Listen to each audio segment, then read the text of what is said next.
What's up gamers, in today's video I'm going to be talking about the character with one of the most down bad fandoms, Wanderer. I'm going to be talking about if you should or why you should pull for Wanderer. He's coming in the next 2 days and you might be wondering if he's the right pull for you. Now keep in mind that this isn't a guide video, I'm just letting you know more about his kit and his playstyle. So since I hate long intros, and I know you probably do too, let's get straight into the video. Now Wanderer is one of the best characters to a lot of different people, and there are still a bunch of people that don't have him yet but are looking forward to getting him. And even if they have to whip out their credit card and spend thousands of dollars on his banner. And that might be you. Yes, you die-hard simp. Although those primos in the shop are looking a tad bit expensive. Well, at least to the eyes of a primo gem deprived Illop. But that's where Loot Bar comes in. Loot Bar is one of the most glorified websites to light spenders and even some whales, because it allows you to buy primos from the shop at a discount. If you're a first-time buyer, you will get double the rewards with Loot Bar like how you would in Genshin, because their system goes through Razor. To buy the exact same Genesis Crystal pack using Loot Bar costs only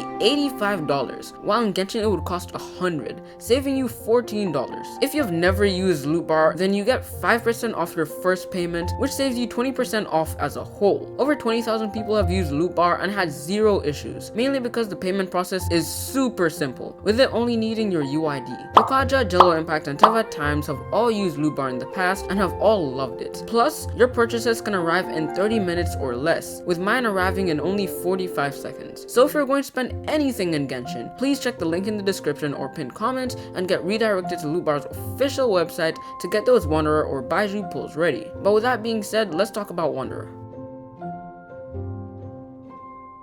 Wanderer's normal attacks are just basic normal attacks that do animal damage. They aren't anything too special by themselves. He's like another animal main DPS I know, but the difference is one gets super close and personal while the other likes to keep a safe distance. His normal attacks aren't a big part of his damage until you do his elemental skill. That's where things change. After casting his elemental skill, he jumps into the air, and while doing so, he does animal damage. His damage isn't going to be a lot, but it's a tiny bonus. Now after using his elemental skill, he goes into his win favorite stance, increasing his normal and charge attack damage, which is why his damage is significantly decreased without doing his skill. But while he's in this stance, he has an ability to fly around, reach places Shao could only dream of reaching, cross bodies of water, and so much more. He can do all this super fast or super slow, but at the end of the day, all these functions drain the second stamina bar that he has. This stamina bar has 100 points, and attacking enemies and doing everything I just mentioned will decrease his points, even just him levitating. But because of his skill just being a huge buff for his damage, his main playstyle is flying and spamming normal attacks on the enemy. And the last thing to know is that his skill's cooldown is only 6 seconds. Now let's talk about his elemental burst. You probably would have thought that because just from me talking about his elemental skill and normal attacks and them being so simple, his elemental burst would be the most complicated thing ever, even more complicated than why you're still single. Now I'm kidding, we all know it's because you play Genshin.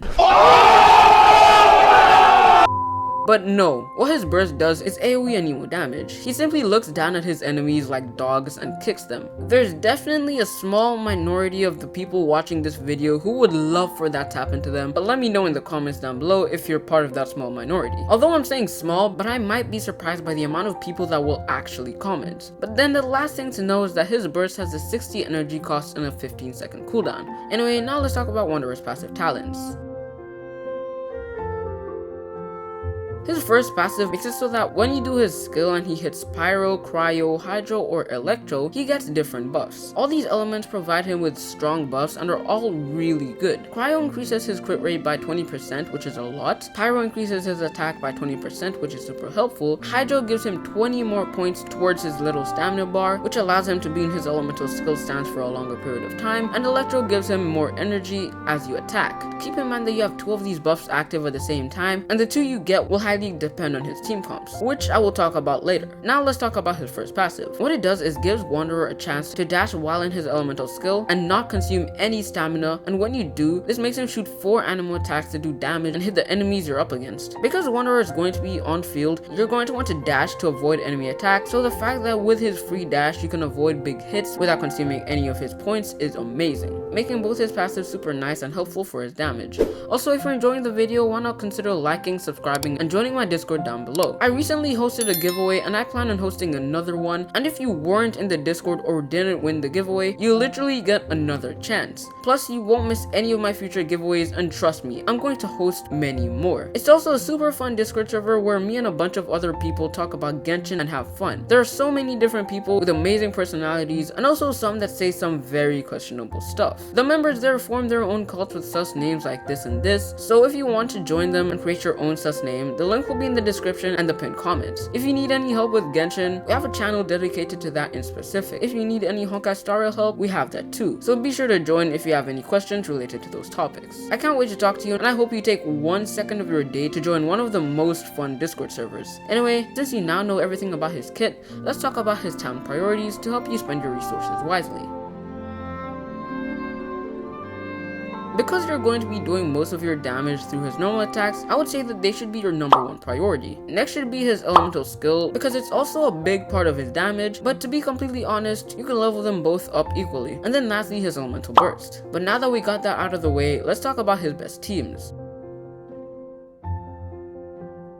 Starting with the team that will make this man do nuclear damage. This team, with Furina, Bennett, and Farzan. Farzan is a must-have character for Animo DPSs like Wanderer because she buffs them an insane amount at C6. Before C6 she still buffs them pretty good, but after C6 it's just insane. Bennett is good as well because he's Bennett, he can heal the entire team and boost Wanderer's attack, as well as him being Pyro, which can further increase his attack because of his passive. Then there's Furina, who does good damage from off-field and buffs the entire team, not just Wanderer. All these supports are amazing for Wanderer, and this team will do so much damage. The only problem is that he will be taking quite a lot of damage and will need Bennett to heal a lot. You could also use the exact same team and swap Furina out for Yelan, who will also buff his damage, but allows for more survivability and also adds her own personal damage. Another great team is with Wanderer, Farzan, Bennett, and Toma, because Toma's Pyro Shield helps Scaramouche with protection, and the Pyro Shield also gives him more attack. Toma also has really good constellations that help Wanderer, like his C6. Now this isn't a guide, so I'm not going to be talking about every team comp, but that's just the gist of it. Anyway, now let's talk about my opinion on if you should pull for him.